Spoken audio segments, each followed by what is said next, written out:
You're listening to The Luxury Item, the podcast on the business of luxury and the people and companies that are shaping the future of the luxury industry. Here's your host, Scott Kerr. Wine prices have never been higher. Following an initial stumble at the beginning of the pandemic in early 2020, the wine market has since recovered and surpassed 2019 levels. Wine was one of the few luxury pleasures not affected by the pandemic. Many have attributed it to the riches built up from a decade-long bull market, which increased the pool of people who have the means to indulge their passion for fine wine. Wine is also starting to attract big money from investors. In the first half of this year, fine wine has significantly outperformed global equities and most commodities. Live wine auction revenues from major houses also hit record numbers. My guest today on The Luxury Item is Irvin Goldman, CEO of Acker Wines, America's oldest wine merchant and the largest wine auction house in the world. Irvin joined as CEO of Acker in 2017. Previously, Irvin was a financial executive with more than 3 decades of experience in investment banking, working for Salomon Brothers, Credit Suisse First Boston, Cantor Fitzgerald, and JP Morgan Chase. Welcome to The Luxury Item, Irv. Well, thank you for having me, Scott. Okay, let's jump right in. Acker has been in business for 2 centuries. It survived depressions, recessions, prohibition, and now pandemics. That's quite an achievement. I mean, there are very few American companies that are 200 plus years old. I could think off the top of my head, perhaps Brooks Brothers, Jim Beam, JP Morgan Chase, DuPont maybe. So what do you attribute to the longevity of the Acker brand? Well, I think Acker was one of the first companies that specialized, at least in the as a luxury brand and a company that serviced the elite in society with and being a purveyor of very specialty goods from not only the country but all over the world, and it had gained a reputation of client service and access to fine and rare goods that the wealthiest people in society wanted. And I think it maintained that ethos throughout, its history. And, whether it was fine food, fine tobacco, fine wine, and it just became really well known for a place to get specialty items. And all our goods were on the Titanic. So when the Titanic went down, when there were stories that like there were goods for Acker. So they're kept through history being these events that were reinforcing the brand as being that specialty high-end purveyor of goods. And there were even in famous sports figures, whether it was Babe Ruth, Joe DiMaggio, people that it became known bought things from Acker. And I think that sustained itself. And it's interesting, past prohibition, Acker went into bankruptcy, and then out of bankruptcy, the people that bought it, the Capon family, they took that branding and applied it to just wine. And we were able to build a very successful retail operation and ultimately an auction business of fine and rare wine. So I think it's just really been part of the ethos of the company to be a purveyor of very fine goods. And, it's interesting because even, you see certain brands, I think the most obvious that comes to mind would be Marvel, that went into bankruptcy, and then, Disney bought them. and look what happened to the brand. Right. And they started making movies and stuff like that. So when you have a good brand, there are people that can take that brand and innovate and do things with it. And I think that it was very smart to focus on the fine and rare wine business post the prohibition. And it's enabled the company to do over $200 million of sales in fine and rare wine. And when did it start getting into the auction business?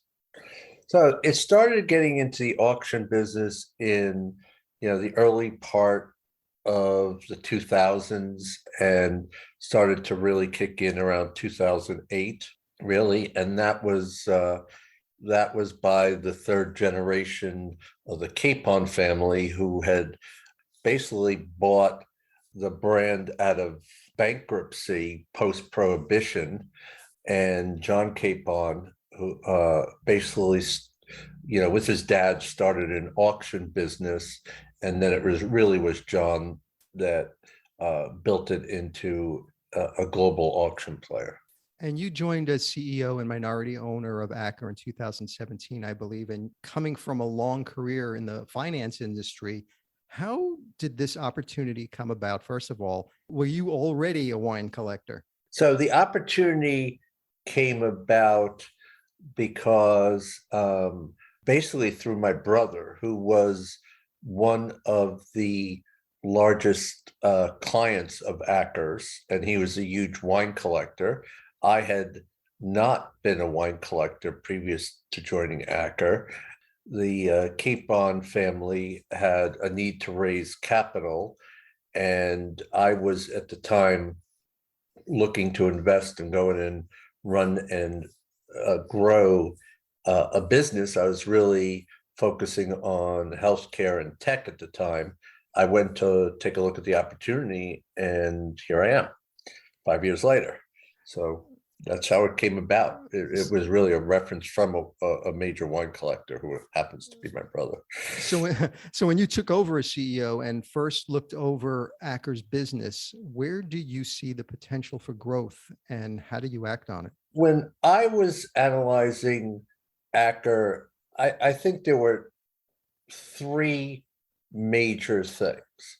One was the brand and what I thought the potential was to grow the brand, and I really think the brand was undervalued. So brand value was the first.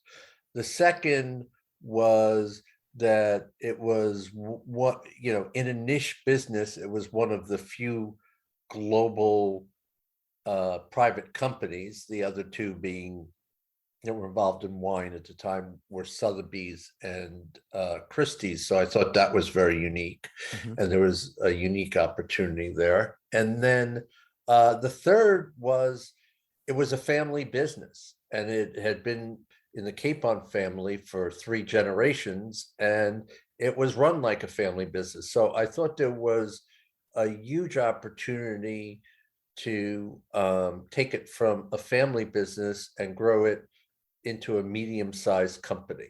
The combination of those 3 factors made it seem like a very unusual opportunity. And it really was one of those needle in the haystacks that, people spend, years and years trying to find that company, mm-hmm. That private company that has a lot of potential. And I had actually spent 5 years looking for different companies like that, and it's extremely hard. So it was really incredible that, that opportunity came up just from, a reference, as opposed to being out in the private equity market, actually. So historically, the wine industry, one built on a bedrock of traditions, has not been keen on adapting to new trends and technology, but the pandemic, with its disruptive effects on the entire alcohol marketplace, forced many winemakers and wine shops to reassess their business models. With the New York City wine shop closed, how did Acker modify its business model to get its wines into the hands of consumers?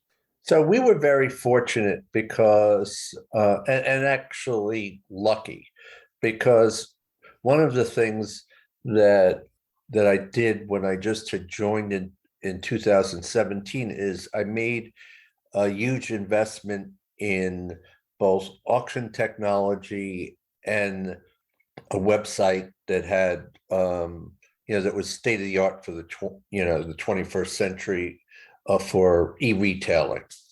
And we had invested millions of dollars and many years developing it, and we literally launched the new e-commerce website 5 months before the pandemic hit. Wow. And we had developed, right when I came, a proprietary auction app. So in both instances, we had the technology that allowed us to shift very, very quickly. And what we did was, we closed, obviously the store and the walk-in traffic slowed down, and we went to a complete online model, and we had state-of-the-art technology to do it. So then what we did was we increased the digital marketing, digital advertising, as well as the amount of email marketing we did and phone calls to our clients, and did a lot of Zoom wine tastings, we have a very large corporate business where we supply wine to major companies, and we now have 350 corporate clients, and we were doing Zoom Christmas parties for them, and sent all their employees a bottle of wine, and then went over and discussed the wine, and they had parties, and it was just a transition to the digital world that we were very prepared for. We had to add staff for delivery, because delivery became the essential part, the warehousing and the amount of delivery vans and people we had. It was interesting to be able to hire people remotely and get the vans and do everything and increase the warehouse staff during that period of time. But we were able to do it, and our volumes went up dramatically. I mean, like 40%. It was just crazy. And the pandemic also forced many auction houses in general to radically change the way they conduct business. Many of them quickly switched to virtual auctions, and wine auctions are a massive chunk of Acker's business. What changes did Acker have to make to the auction business? So, it was interesting. I'll just say this. So we're the number one wine auction house in the world. And right. We were already doing weekly online web auctions. We were doing our live auctions were hybrid auctions, because I do think we have one of the largest, if not the largest, global customer base. So we have people from all over the world bidding. So even though we would have something live in New York or Delaware, when that went away, the people that were used to bidding online with us, and our app that I had mentioned previously has live video on it for people to see the auctioneer and be able to bid either on a website or it's a mobile app, and it's very easy to use. So our clients were really already used to the ability to do it. And when we had a lot, traditionally, there was a change going on anyway in the auction market, where the in-room participation had already transitioned, I think, since I started, to 20% being people that were in the room, to basically 5 to 8%. So most of the business was coming online, through apps, through a virtual experience anyway with us. And I just think we were so ahead of the game on this that it didn't make a difference. The experience of spending time with your clients, we hope our auctions are very different than your normal formal auctions. They're always at a restaurant. We serve an enormous amount of wine, so they're wine parties and auctions, and we're known for that. So it was a bit of a bummer not having the customer experience, but from a financial standpoint and auction success standpoint, it made no difference. And quite frankly, as we've gone back post-COVID, we are doing less live events. We used to do one every month. We're just doing, one or two a quarter, and we're doing much smaller bidding parties and things like that, because, just like remote work, people didn't really appreciate that you could actually work remotely and be that productive. And now we're in a hybrid world. The same applies to the auction market and live versus virtual. Yeah, and the pandemic has made people much more comfortable buying and selling wine online, and many online wine auction houses also saw both the seller base and the buyer base become younger and more diverse and more global. Was that the same with Acker? Yes, I think we saw it more in retail than we saw it online when you're specifically referring to a younger demographic. We saw it in retail as opposed. We saw more younger people involved in the educational Zooms to learn about wine during the period of time, but it really translated more towards the retail than it was the auction. There had been already a trend, if you will, of an increase in the 30 to 45-year-old range of new entrants into the market over the last 3 or 4 years. Those demographics tend to be just like, people in their 20s, much more computer and online savvy and used to conducting in a world like that. So we saw an increase in the amount of activity of existing customers in that demographic. We saw an enormous increase in retail in that demographic, online buying. And those were for the live auctions. We did see, like a 10% increase in the weekly web auctions, but that demographic really, really had a big impact on the increase that we saw in retail. With younger audiences coming in, did that also change what you offered? As a brand, right, we tend to be focused on fine and rare wine and higher quality wines, which tend to be more expensive. Like, for instance, the average bottle price in our retail is $59, right? And that's intentional. When I joined the company, I think it was $20, but my view strategically was that $10 bottles of wine, $15 bottles of wine, $20 bottle of wine.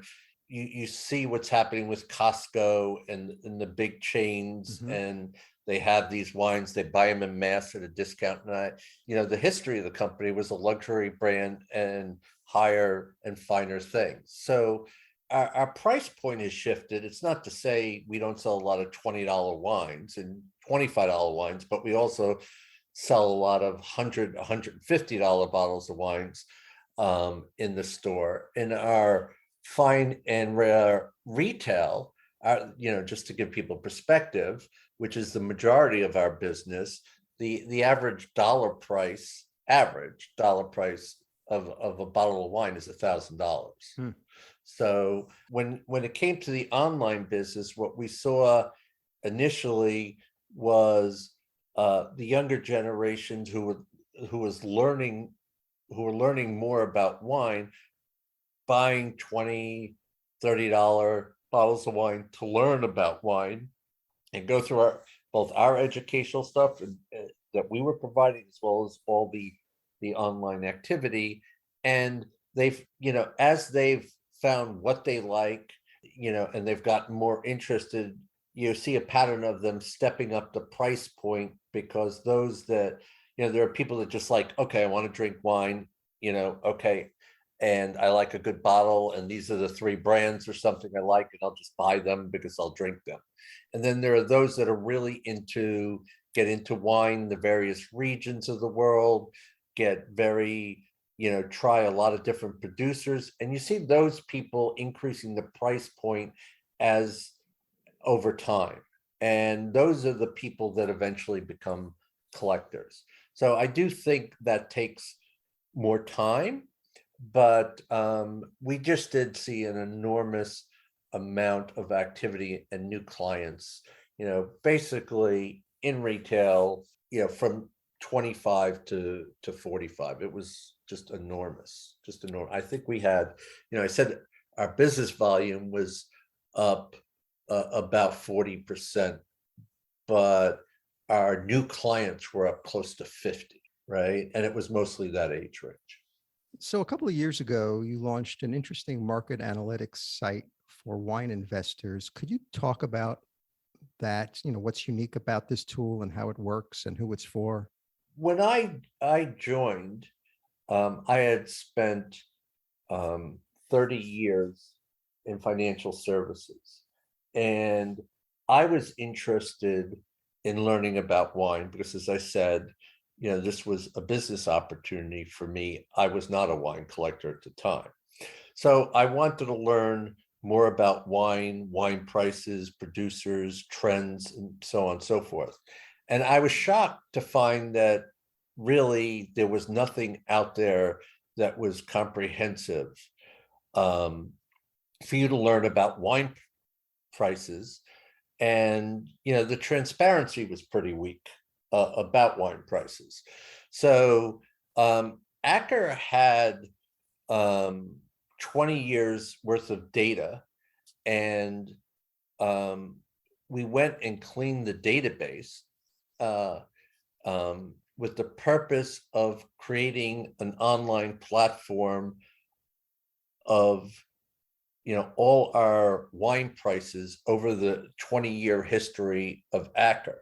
And then we put, and we want to make that accessible to anybody interested in looking at wine prices and the history of wine prices and how it compared to other financial assets.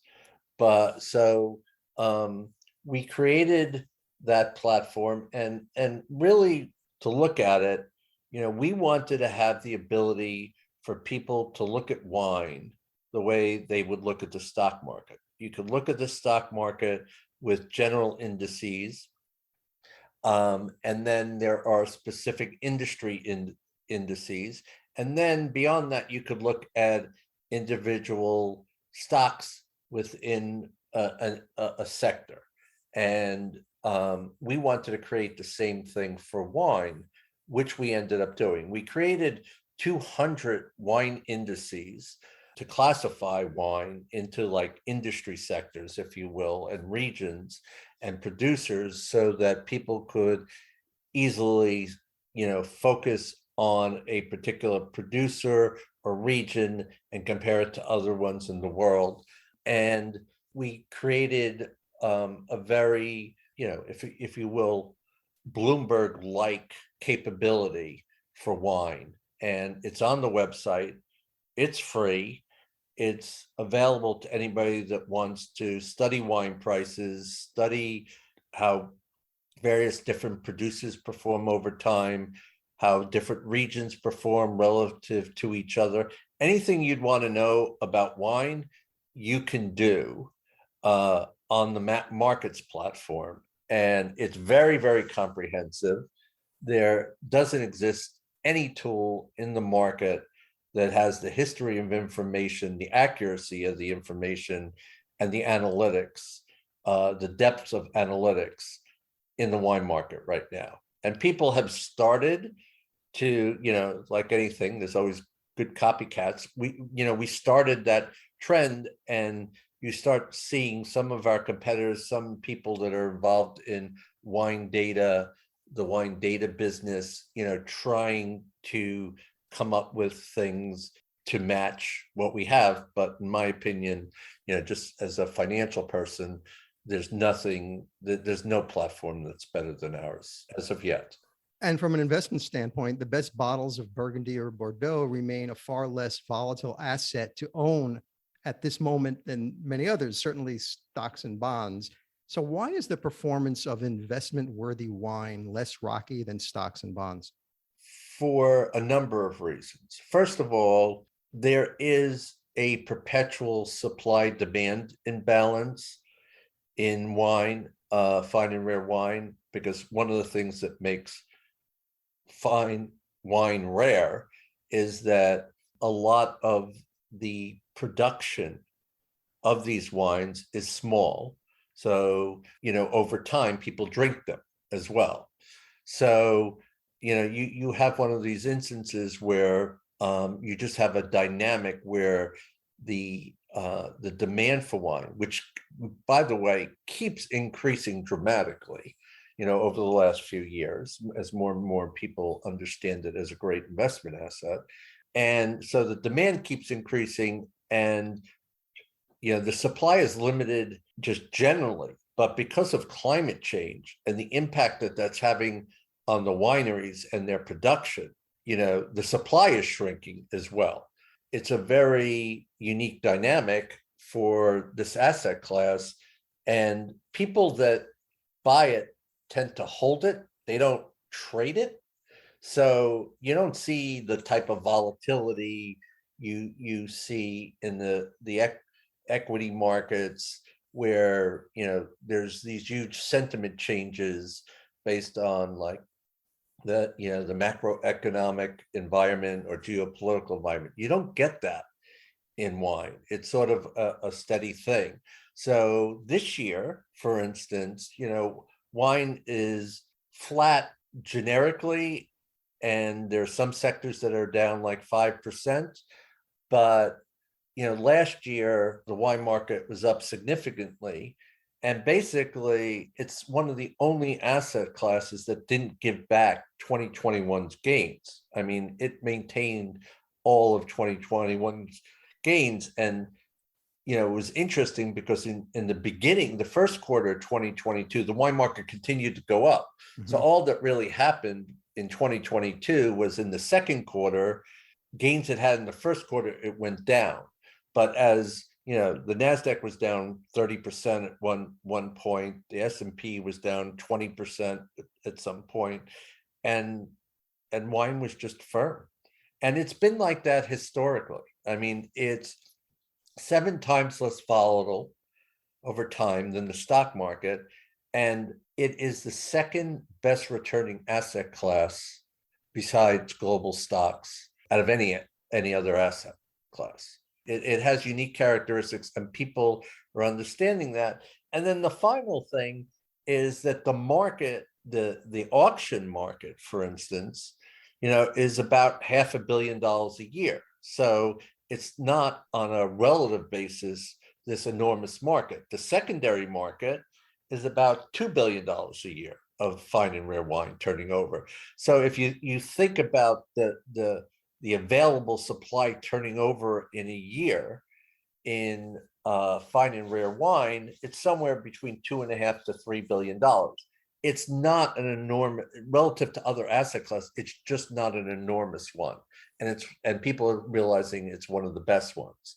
So, we expect the same relative outperformance of wine, especially with climate change going on and the amount of people, new entrants into the market in terms of investment. We're starting to see people that are not drinkers of wine and starting to start wine funds just for the purpose of investment and giving people access to investment vehicles to access wine. So the demand keeps increasing, and again, the supply is limited on its own. And if climate change keeps affecting production, the supply and demand imbalance will just keep getting worse for new production, which makes the older productions even more valuable. So that's the story with the wine. So Acker now accepts digital currencies for payments at wine auctions and its New York retail store. How does that whole process work? And did it stem from the increase in younger wine collectors and auction participants?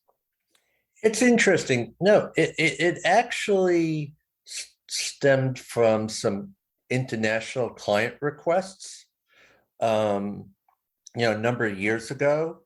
And what we did was we just found a payment processor that was involved in the cryptocurrency world, that was willing to take all the crypto risk. And there are a number of them now where you just give them a US dollar invoice and the customer deals with the cryptocurrency with the payment processor, and we just get dollars, right? So we did that early on. I think over time, what happened is regulations started to increase in international countries, and the activity, once the regulation went up, started to decrease. For the last few years, as the crypto market, became more and more in vogue, we made more and more efforts to get involved in that world, either through NFTs, blockchain. But I have to tell you, the reality of it is that there really has, to my astonishment, been very little interest in people wanting to pay for wine in cryptocurrency. And it was interesting. I went to lunch with one of the leading crypto trading firms and investment firms in the country, because it was a bit of a puzzle to me. And it was one of the most enlightening conversations I had. And what they stressed to me was that people in the crypto world are heavily invested in the crypto world and everything in that universe. And what they're not interested in doing is crossing over the digital world into the physical world.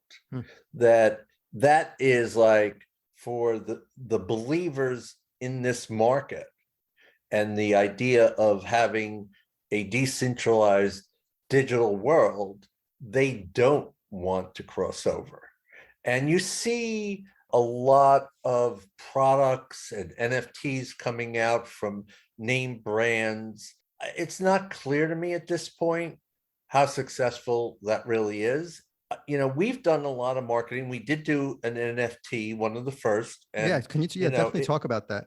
So we did the first NFT with one of the top producers in the world, Comte Ligier Belair. And what he did was he had 9 vineyards, and he had his newest production, the 2019 vintage.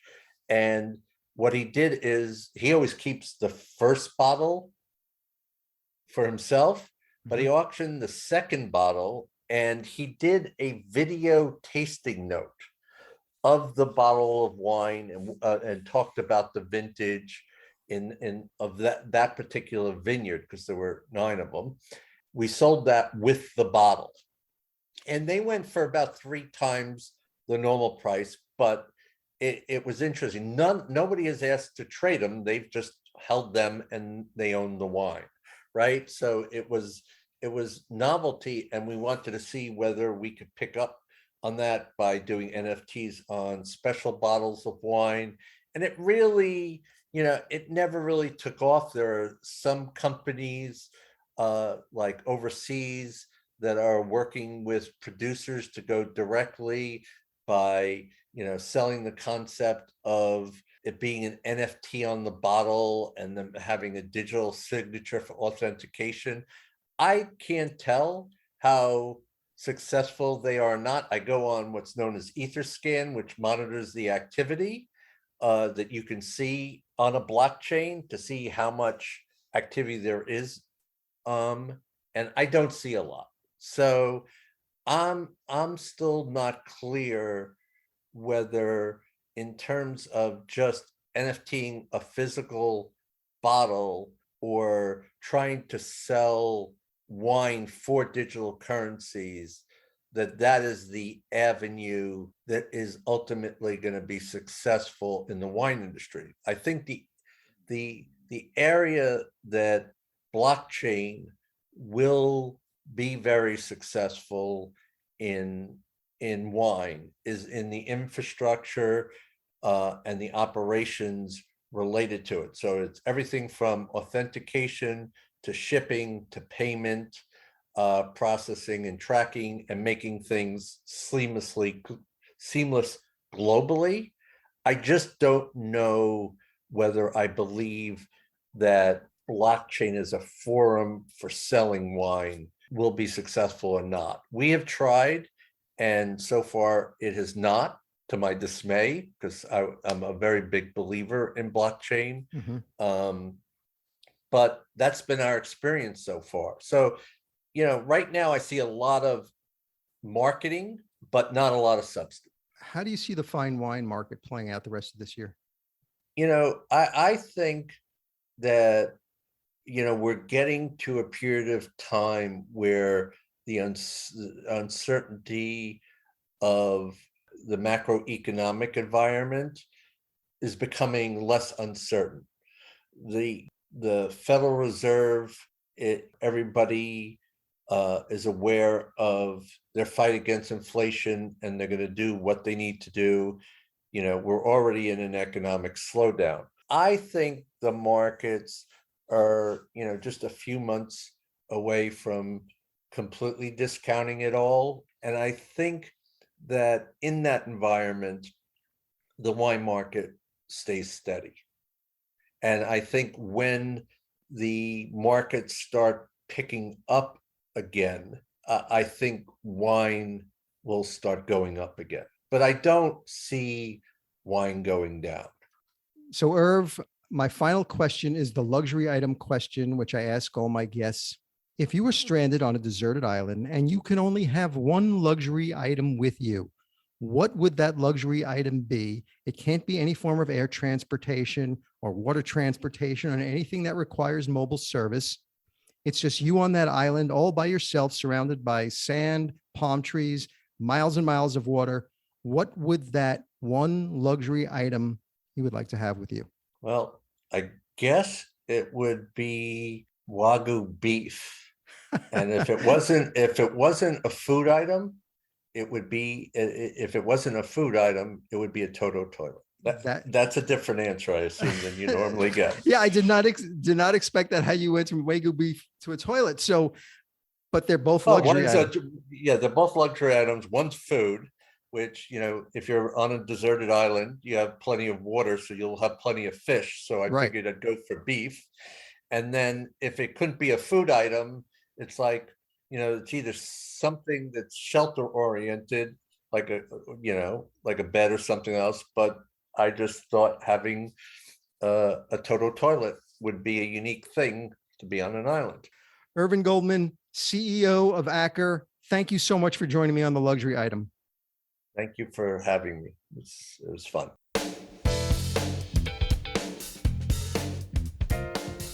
That's it for this episode of the Luxury Item Podcast. Thank you so much for listening. If you found this useful and entertaining, I would be really grateful if you can share it with a friend or colleague. I would love it if you subscribe so you never miss an episode. And while you're there, be sure to rate and review us on Apple Podcasts. It really helps other listeners find us. The Luxury Item Podcast is a production of Silvertone Consulting. I'm your host, Scott Kerr. Until next time.